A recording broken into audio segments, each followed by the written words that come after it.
Olá, pessoal, tudo bem?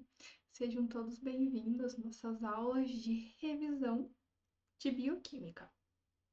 E a nossa primeira aula, eu queria começar falando sobre a água, né? Então, a água, ela é essencial para o corpo humano, porque ela participa de tudo, né? Então, ela vai participar de quase tudo que acontece dentro da nossa célula. Por exemplo, o transporte de substâncias. A água é o principal componente do sangue que leva, por exemplo, nutrientes, hormônios às células.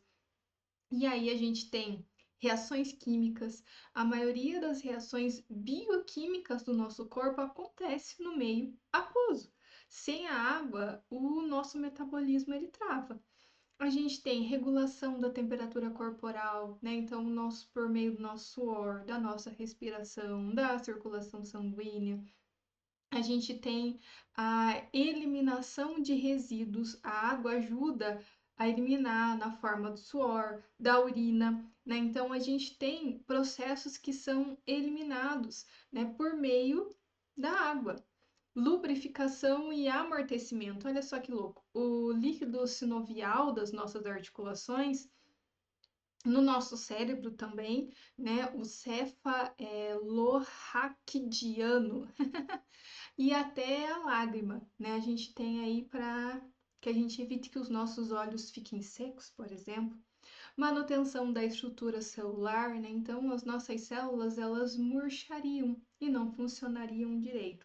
Ou seja, basicamente, se a gente não beber água suficiente, o nosso corpo começa a falhar. E hoje a gente vai começar a nossa aula falando sobre água. E aí nós vamos entrar num outro assunto bem importante também, solução tampão, que a gente, além de ter tido aula teórica, a gente teve bastante aula prática sobre esse assunto. Então é um assunto bem importante. E hoje então a gente vai revisar aí essa parte da água. Então eu vou colocar aqui os meus slides para facilitar. Muito bem, gente.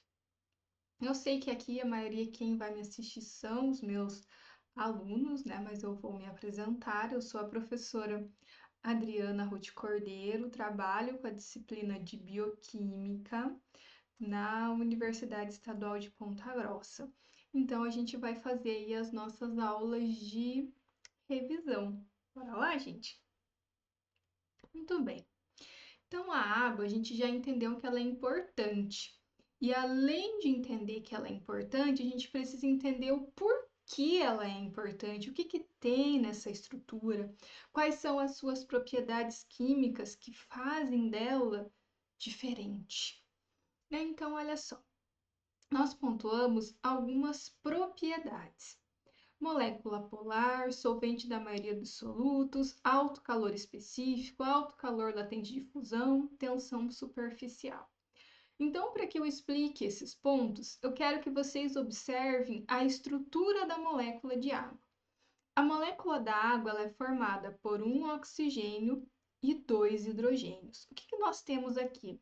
Nós temos dois elementos importantes que têm aí uma diferença de eletronegatividade bastante significativa, de tamanho também, né? Um 16, outro é 1. Então, olha só, nesse caso aqui, nós vamos ter o oxigênio como sendo o elemento mais eletronegativo. Isso vai fazer com que ele atraia os elétrons para ele, né? Então, esses elétrons eles ficam mais próximos, os elétrons do hidrogênio, eles são compartilhados com o oxigênio, mas eles vão ficar mais próximos do oxigênio. Isso vai fazer com que eu tenha uma nuvem eletrônica maior sobre o elemento de oxigênio. Isso vai fazer dele um elemento com uma maior eletronegatividade nessa estrutura. E nós não podemos esquecer também que nós temos dois pares de elétrons que vão ficar aqui também, né? Então, isso vai dar uma característica interessante à geometria da molécula, né? Nós vamos ter uma geometria angular e aí nós vamos ter uma resultante. E olha só o detalhe: essa região aqui, a gente vai falar que é uma região mais eletronegativa, ela vai formar um polo negativo. E aí nós vamos ter mais duas regiões mais positivas, que seriam os polos positivos. Quando a gente pega uma pilha, a pilha ela tem polo positivo e polo negativo, certo? A molécula de água, ela vai ter o polo positivo e o polo negativo. Por isso, ela é considerada uma molécula polar. E isso é muito interessante para as nossas próximas explicações por conta das interações entre as moléculas de água.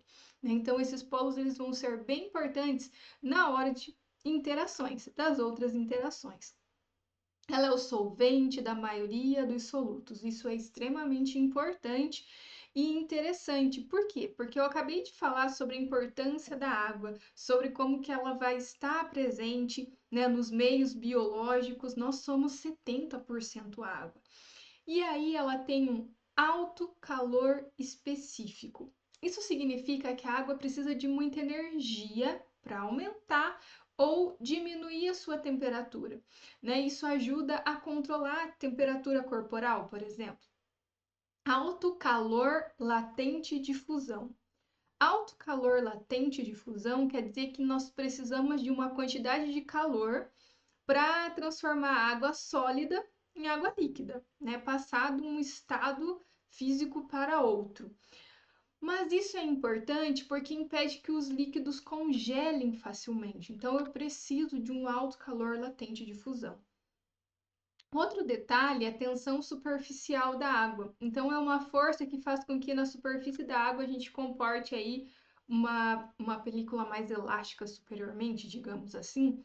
Ou seja, é a força das interações entre as moléculas de água que nós vamos entender que vai permitir aí que pequenos insetos, por exemplo, como a aranha d'água, ela consiga andar sobre as águas, né? Então, a gente vai ter um processo de tensão superficial. Isso é interessante para a capilaridade, no nosso caso. Por exemplo, as plantas, né, elas retiram água das raízes até as folhas, né? Então esse processo é interessante, é importante. E aí nós vamos ter essas interações. Então aqui a gente tem novamente uma molécula de água, então vamos entender como que essas interações acontecem. Nós temos aqui o oxigênio, os pares de elétrons, hidrogênio e hidrogênio, né? Carga parcial positivas e as cargas parciais negativas. Então, o que nós temos aqui? Quando nós temos uma molécula próxima a outra molécula, o que vai acontecer? Ela vai interagir o polo positivo com o polo negativo. Isso vai formar para nós a ligação de hidrogênio, antigamente conhecida como ponte de hidrogênio. Né? Isso aqui é extremamente importante, esse processo de interação e essa ligação, porque aí nós vamos ter as propriedades da água devido a essas interações, né? O ponto de fusão, ponto de ebulição, calor de vaporização e assim por diante, que é um pouquinho mais alto do que os outros solventes. Né? Então, nós temos características muito importantes por conta da geometria, por conta da forma como a molécula ela interage com outras moléculas de água. Aqui é um exemplo das ligações de hidrogênio quando nós estamos no estado sólido. Né? Então, no estado sólido, a gente tem a formação de uma rede cristalina organizada. Isso é muito bonito. Quando a gente coloca água, por exemplo, numa garrafa, e coloca lá no freezer, a gente vê que parece que ela aumenta de tamanho, né? A quantidade de água é a mesma, só que nós temos a reorganização dessas moléculas. Então, essa rede cristalina, ela vai ter a sensação aí que ela vai aumentar, né, a quantidade de água, mas não, é só a reorganização. Isso não é só para a água. Nós temos ligações de hidrogênio nos meios biológicos em outras moléculas e outras estruturas que nós vamos ver, e isso é importante lá quando a gente for estudar aminoácidos, eu vou mostrar de novo para vocês. Então, ele vai aparecer em outras estruturas, não é exclusiva da água. Então, aqui a gente vê, por exemplo, né, o oxigênio, hidrogênio de outras estruturas, nitrogênio e hidrogênio, né? Então, aqui isso daqui nós vamos ver também em outras biomoléculas mais para frente. A água, gente, ela sofre ionização. Então, a gente tem um processo químico em que a água ela vai se dissociar. E aí essa dissociação vai formar o hidrônio e o hidróxido, né? Então, olha só, nós vamos ter a formação de H3O+, né? E hidroxônio, hidróxido, perdão, hidrônio e hidróxido, OH-. Para facilitar, prótons e OH-, H+ e OH-. Nesse processo de ionização, ele vai ocorrer de forma natural, mas ele ocorre de forma espontânea em uma quantidade pequena, né, numa escala pequena. A água, gente, ela se comporta de modo anfótero. O que é isso? Quer dizer que em algumas ocasiões ela vai agir como ácido, doando esses prótons, ou ela pode agir como base, doando OH-. Isso é bem importante para as nossas próximas explicações. Então, olha só, quando nós temos essa reação, nós podemos medir a constante de equilíbrio da água. E isso foi muito importante para a gente determinar o pH mais para frente e também a gente entrar em algumas definições importantes, né? Então, a gente analisa essa equação, a gente percebe que quando ocorre a ionização da molécula da água pura, a gente vai gerar H+ e OH-. E a concentração, ela vai ser sempre a mesma, né? Então, a gente vai ter, com base em medidas experimentais, a gente vai conseguir calcular esses valores. Então, aqui na constante de equilíbrio, a gente consegue determinar a concentração da água em 1 litro de solução. O oxigênio é 16, hidrogênio 1, então nós temos 18 gramas por mol. Em 1000 ml, a gente vai ter 55,5 molar. Olha só que interessante. Aí eu consigo o valor da constante de equilíbrio, que vai ser determinado por medidas de condutividade elétrica da água pura. Esse valor a gente vai substituir. Substituindo na fórmula, então nós vamos ter aí o produto iônico. Olha só. Aqui nós vamos ter então como resultado da equação. Quando a gente tem as concentrações iguais de H+ e OH-, nós podemos fazer uma substituição aqui. Então, se essas concentrações elas são iguais, né, eu vou colocar a concentração de íons H+ vezes a concentração de íons H+. Isso me dá H+ ao quadrado, e aí eu posso substituir na fórmula, né?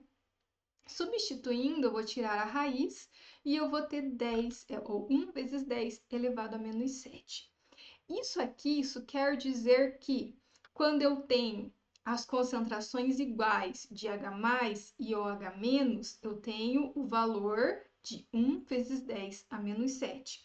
Isso para água pura. Quando, para facilitar, para a gente não ficar trabalhando com esses valores altos, a gente vai começar a trabalhar com o pH, que é o logaritmo, menos log dessa concentração. E aí nós chegamos ao valor de que, quando eles são iguais, nós temos um pH neutro. Então, olha só, pH, ele vai indicar a concentração de íons H+. Então, o pH, eu vou denominar agora que é menos log da concentração de H+. Então, eu vou utilizar esses valores de concentração para que eu substitua em H+. E nós já chegamos lá. E aí criou-se a escala de pH. Essa escala de pH é extremamente interessante e importante. Olha só, nós temos uma escala que vai de 0 a 14. Agora nós vamos interpretar ela conforme os valores que nós vimos anteriormente. Quando nós temos a concentração igual de íons H+ e OH-, nós temos a região do pH 7, que é o pH neutro, né? Então, a concentração que nós temos aqui de íons H+ é igual à concentração de OH-. Então, nós temos um pH 7. Quando eu tenho o pH dito ácido, quer dizer que eu estou aumentando a concentração de íons H+. Então, o meu pH ele está indo daqui para cá. Agora, se eu diminuo a concentração de íons H+, eu vou para o pH básico, porque eu estou aumentando a concentração de OH-.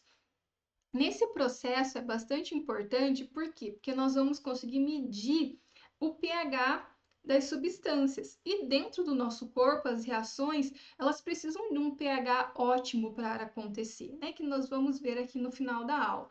Então, nós temos essas reações acontecendo em um pH ideal. Então, nós conseguimos verificar esse pH. E o nosso corpo, ele consegue manter o pH em determinadas condições, ou seja, ele consegue controlar essa concentração de íons H+. Então, para cá, nós temos um pH ácido, maior concentração de H+. Quando está igual, eu tenho pH neutro, pH 7. E quando está para cá, eu tenho uma diminuição de íons H+. Eu tenho um pH básico. Muito bem. Então, olha só. Quase todos os processos biológicos são dependentes do pH.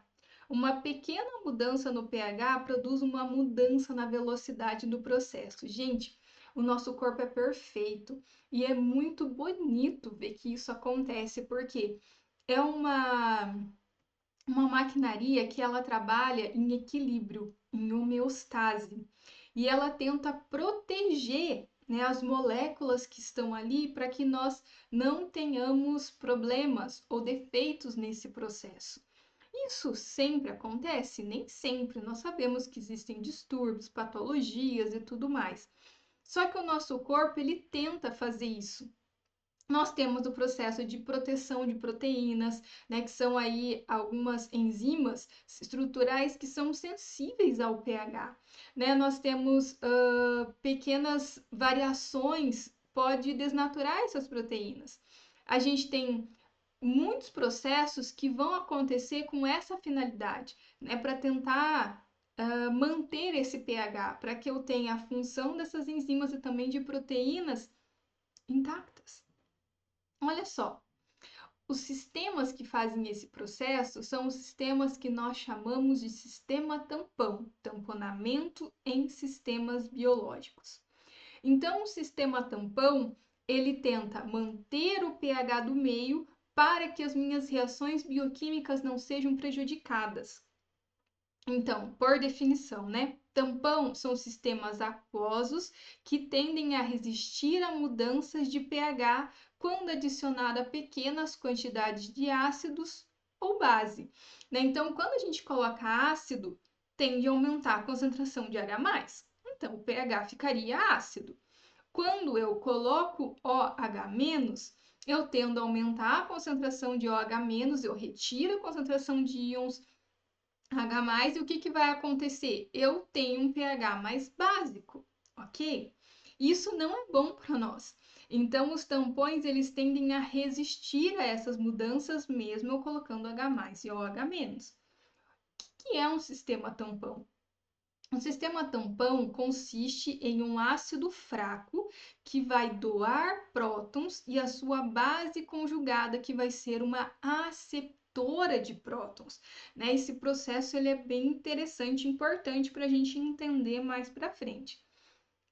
Então, se ele é um ácido fraco, então eu tenho que trabalhar com ácidos que não se ionizam muito. Olha só, quando eu estou trabalhando com ácidos fortes, os ácidos fortes eles se ionizam muito, né? Então nós temos a formação de íons quase que completamente, né? Então nós temos um processo alto de dissociação. Aqui, gente, nós temos uma característica interessante que o que vai acontecer? Nós temos uma quantidade pequena, né? Então ele não vai se ionizar muito. Os ácidos podem ser definidos como doadores de prótons, então olhando nessa reação, o meu ácido acético, ele está aqui como um doador de prótons, né? Esse hidrogênio ele pode ser doado. E aí eu tenho a formação da minha base conjugada. A base, o meu acetato, ele pode receber prótons e esse processo é interessante. Por quê? Porque aqui nós temos um equilíbrio de reação e ele tende a manter esse equilíbrio. princípio de Le Chantelier, né? Então, nós tendemos a manter esse equilíbrio. Então, se eu tiro um elemento de um lado da reação, o outro lado se desloca para tentar manter esse equilíbrio. Então, a gente faz novamente a dissociação para tentar manter esse equilíbrio. Então, é mais ou menos esse processo que nós vamos entender. Genericamente, a gente pode representar essa equação dessa seguinte forma, né? Então, o ácido, a sua base conjugada e o próton, que é liberado aqui no meio, né? Então, o ácido e a sua base conjugada. Muitas das vezes, a base, se ela tiver mais um próton para doar, ela também pode agir novamente como ácido, tendo a sua outra base conjugada. Nós vamos entender isso mais para frente. Então, olha só. Quando nós temos os ácidos monopróticos, o que é isso? É um ácido que doa apenas um próton por molécula, né? Então, a gente tem aqui um próton que foi doado, monoprótico, né? Então, aqui nós temos o ácido, a base conjugada e o próton. Aqui também é a mesma coisa. Agora, aqui nós temos um ácido diprótico, ou seja, ele doa 2 prótons por molécula, né? Então, aqui a gente vai ter o primeiro, então aqui a gente tem o ácido, a base conjugada, um próton. O segundo, nós vamos ter o ácido, a base, agora aqui, ó, vejam que é a base conjugada daqui, agora ela é o ácido, né? Então, o ácido, a base conjugada e o próton. Muito bem, aí nós vamos ter os tripróticos e assim por diante. Olha só, então agora aquela reação genérica já entendemos, né? Nós temos o ácido, a base conjugada e o próton. E aí nós podemos ter as constantes de ionização. Então a constante de equilíbrio dessa reação agora vai ser Ka, que é a constante do ácido, né? Então a gente pode tirar a constante de dissociação ácida. Assim como nós estamos trabalhando com o pH, né, o P, que é o log, então a gente vai trabalhar com menos log, quando a gente coloca o P na frente, a gente vai trabalhar com menos log de Ka, dessa concentração do ácido. Tá, mas por que que é importante eu trabalhar com esses dados? Então agora a gente vai estar trabalhando com a tendência de um próton se dissociar. O que que é isso? Quanto mais forte for o ácido, ele vai ter constantes de ionizações maiores. Quanto mais fraco, constante de ionizações menores. Quanto mais forte, maior tendência de dissociar, certo?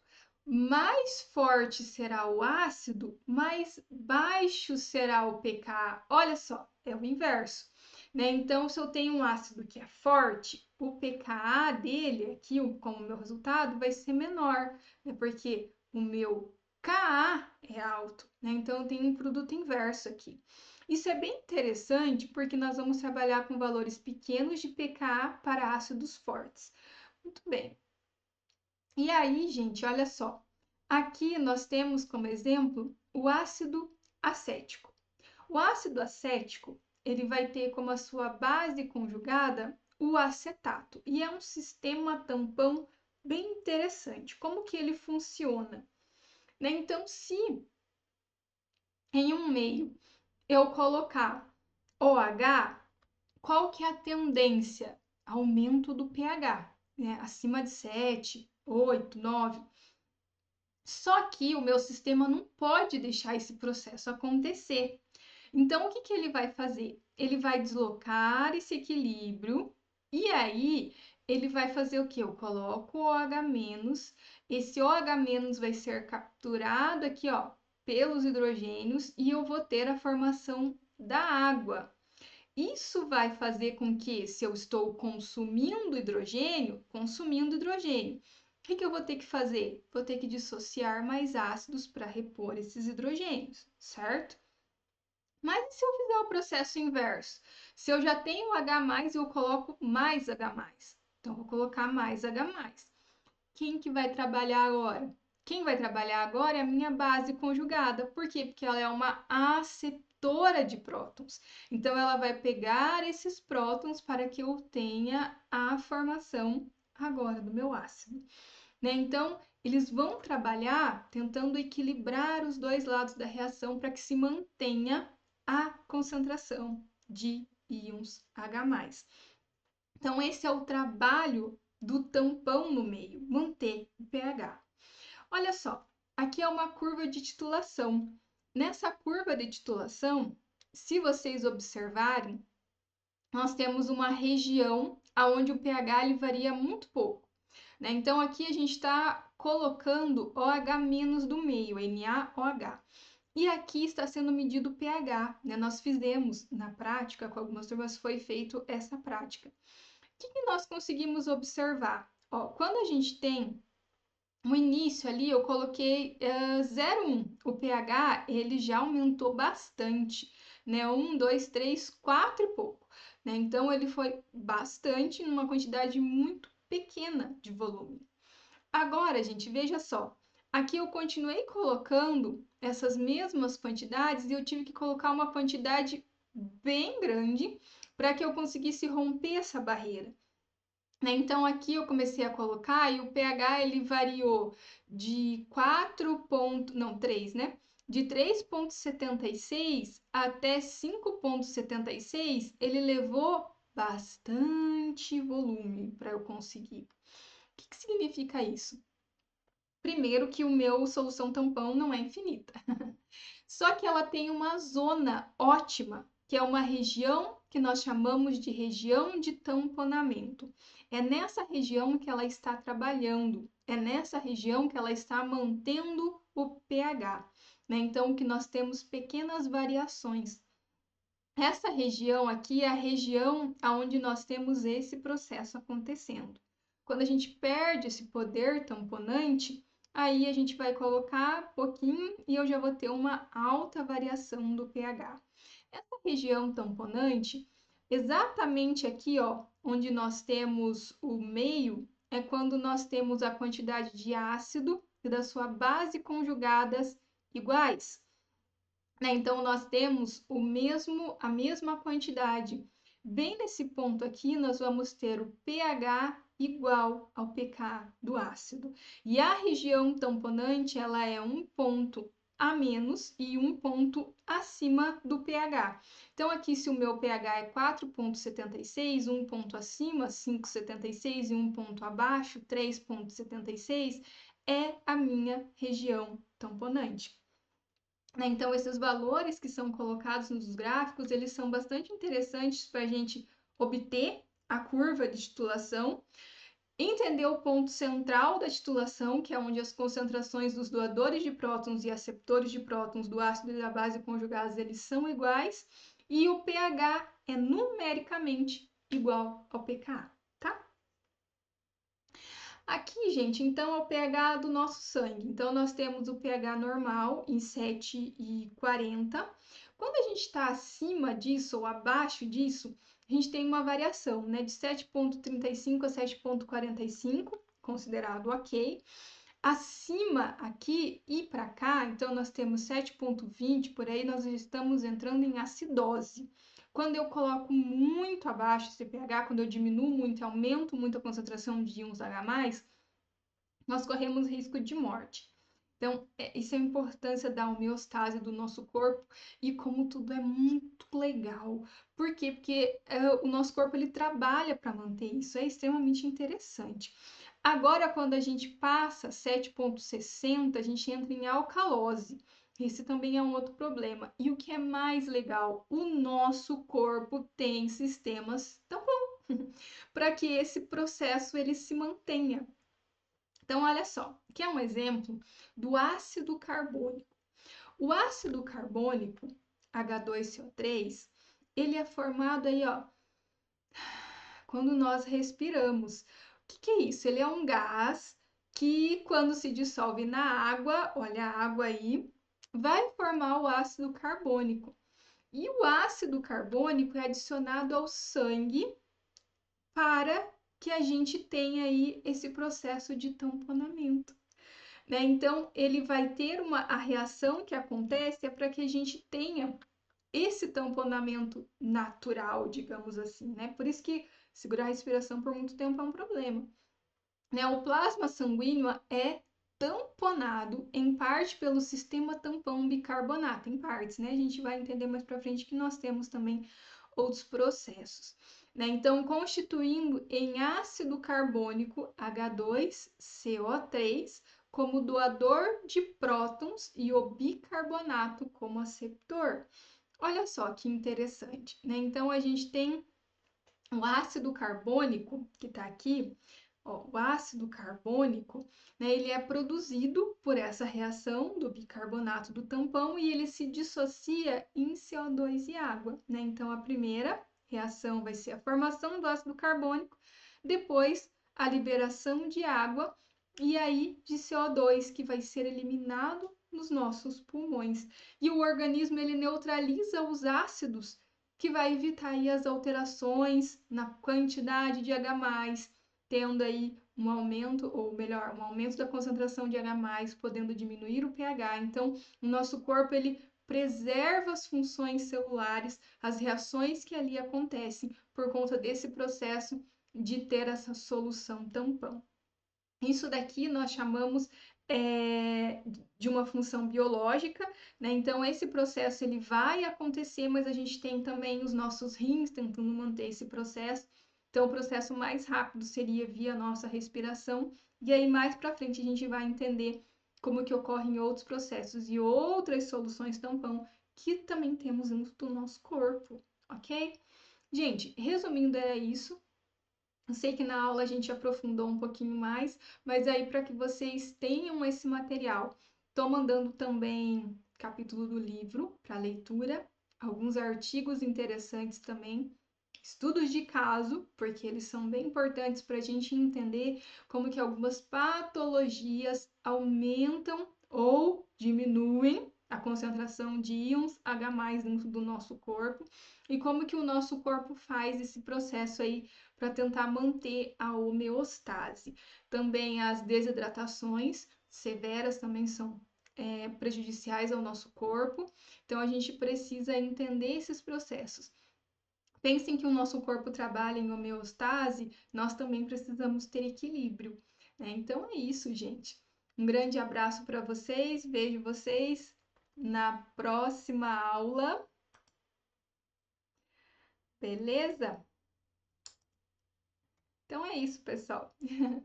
Grande abraço a todos. Tchau, tchau.